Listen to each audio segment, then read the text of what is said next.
To biology, the scientific study of life, the logistic model and real populations. The growth of laboratory populations of some small animals, such as beetles and crustaceans, and of some microorganisms, such as paramecia, yeasts, and bacteria, fits and is shaped curve fairly well, as shown this figure. These populations are grown in a constant environment, lacking predators and other species may compete for resources, conditions that rarely occur in nature.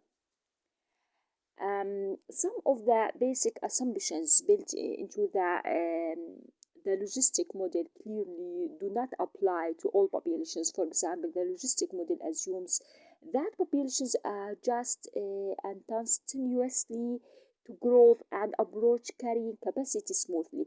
In most natural populations, however, there is a lag time before the negative effects of an increasing population are realized. If food becomes limiting for a population, for instance, reproduction will be reduced. However, the birth rate may not decline immediately, since females may use their energy reserves to continue reproducing for a short time. This may cause the population to overshoot its carrying capacity before settling down to a relatively stable density, as shown in this video. This figure illustrates this overshoot for a laboratory population of waterflies, Dauphinia, as shown here. In the population then drops below carrying capacity, there will be a delay in population growth until the increasing number of offspring are actually born. And still other populations fluctuate greatly, making it difficult even to define carrying capacity. For example, see as shown here, song sparrow population in its natural habitat um, shows marked population changes in the song sparrow on a small island in southern British Columbia. The population increases rapidly but suffers periodic catastrophes in winter. Consequently, there is no stable population size. Um, the logistic model also incorporates the idea that regardless of population density, each individual added to a population has the same negative effect on population growth rate. However, some populations show an early effect named after W.C. Ali of the University of Chicago, who first described it, in which individuals may have a more difficult time surviving or reproducing if the population size is too small. For example, a single plant may be damaged by excessive wind of its standing alone, but it would be protected in a clump of individuals. Conservation biologists fear that if populations of certain solitary animals, such as rhinoceroses drop below a critical size, individuals will not be able to locate mates in the breeding seasons. Although the logistic model fits few, if any real population closely, it is a useful starting point for thinking about how populations grow and for constructing more complex models. The model is also useful in conservation biology for estimating how rapidly a particular population might increase in numbers after it has been reduced to a small size, or for estimating sustainable harvest rates for fish and wildlife populations. And like any good starting hypothesis, the logistic model has stimulated research leading to a better understanding of the factors affecting population growth, or the logistic model and life histories. The logistic model predicts different per capita growth rate for populations or low or high density relative to the carrying capacity of the environment. At high densities, each individual has a few resources available and the population grows slowly.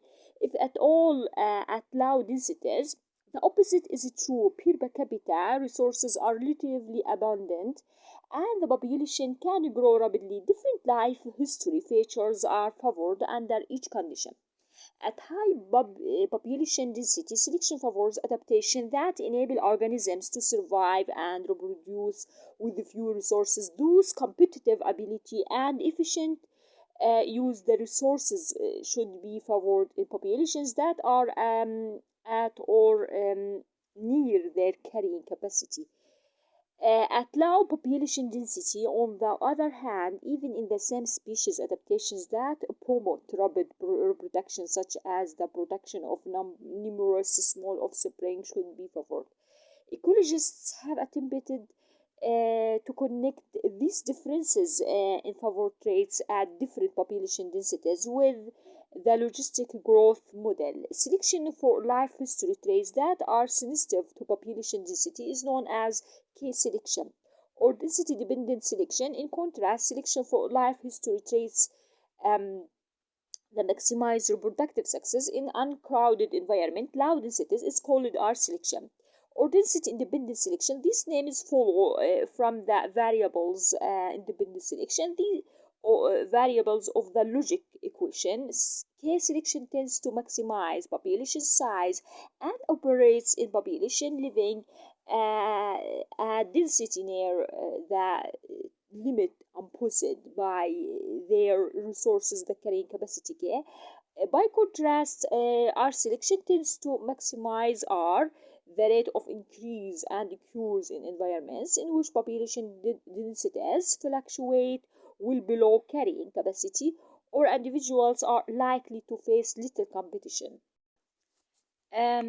Laboratory experiments have shown that different populations of the same species may show a different balance of case selected and R selected traits depending on conditions. For example, cultures of the fruit fly Drosophila melanogaster raised for 200 generations under crowded conditions with minimal food are more productive high density than other populations raised for many generations and is in crowded conditions with abundant food. Apparently, when given equal access to food, larvae for cultures selected for living in crowded conditions feed faster than larvae selected for living in uncrowded cultures.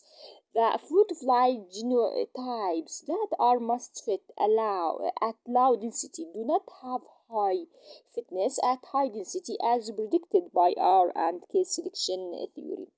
The concepts of R and K selection have been criticized as an oversimplification of the variation seen in the natural histories of species.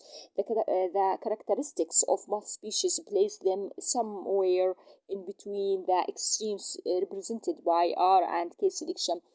The critical assessment of R and K selection has led ecologists to propose alternative theories of life history evolution.